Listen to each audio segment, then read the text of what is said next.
আপনারা দেখছেন গ্লোবাল প্রবাসী ভয়েস। ভিডিওটি না টেনে সম্পূর্ণ দেখবেন।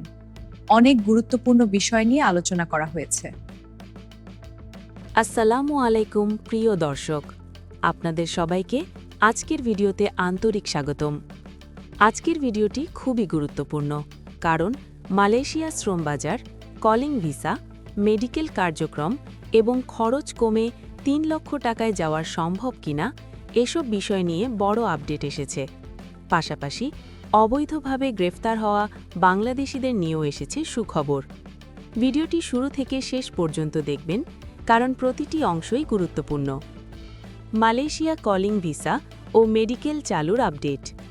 সম্প্রতি এক গুরুত্বপূর্ণ বৈঠকে মালয়েশিয়া শ্রমবাজার পুনরায় চালুর বিষয়টি নিয়ে বিস্তারিত আলোচনা হয়েছে।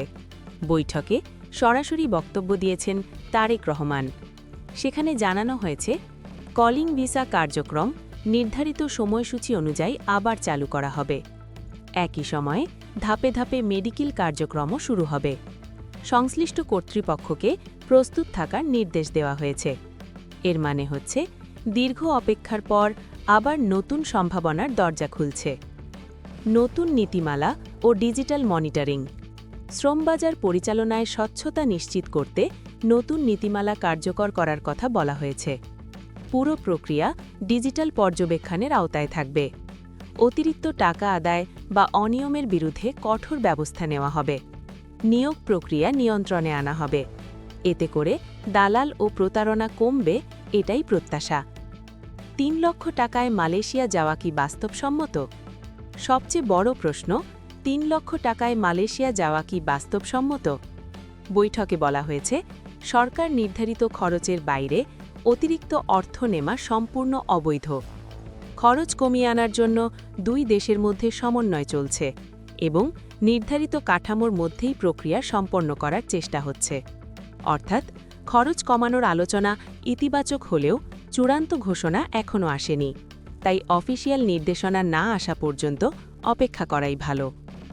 বাংলাদেশ মালয়েশিয়া বৈদেশিক সম্পর্ক। বক্তব্যে আরও জানানো হয়েছে, বাংলাদেশ ও মালয়েশিয়ার মধ্যে শ্রম ও দূতনৈতিক সম্পর্ক আরও জোরদার করার উদ্যোগ নেওয়া হয়েছে। কর্মী প্রেরণ, দীর্ঘমেয়াদী কাঠামোতে আনা, নিয়মতান্ত্রিক পদ্ধতি নিশ্চিত করা, দক্ষ জনশক্তি রপ্তানি বাড়ানো, এই বিষয়গুলো নিয়ে ইতিবাচক আলোচনা হয়েছে। অবৈধভাবে গ্রেফতার হওয়া বাংলাদেশিদের জন্য সুখবর।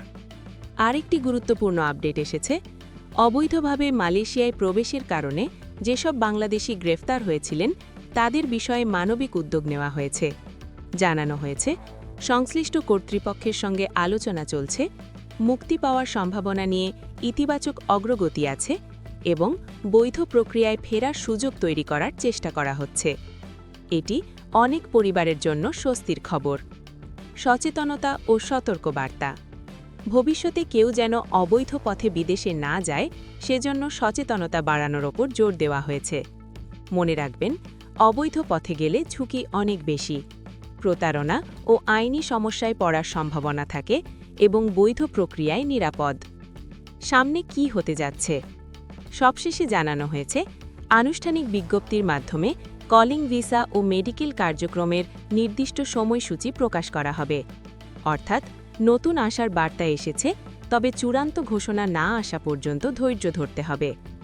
শেষ কথা, প্রিয় ভাই ও বোনেরা, মালয়েশিয়া শ্রমবাজার নিয়ে ইতিবাচক আলোচনা হচ্ছে, এটাই বড় বিষয়। সঠিক তথ্য যাচাই করুন, দালালের ফাঁদে পা দিবেন না এবং প্রস্তুতি শুরু করুন। দক্ষতা, ভাষা ও কাগজপত্র ঠিক রাখুন। আল্লাহ আপনাদের জন্য সহজ করে দিন এবং হালাল রিজিকের ব্যবস্থা করে দিন। আমিন। ভিডিওটি উপকারে এলে লাইক দিন, কমেন্ট করে মতামত জানান এবং নতুন আপডেট পেতে চ্যানেলটি সাবস্ক্রাইব করে রাখুন। আসসালামু আলাইকুম ওয়া রাহমাতুল্লাহি ওয়া বারাকাতুহু।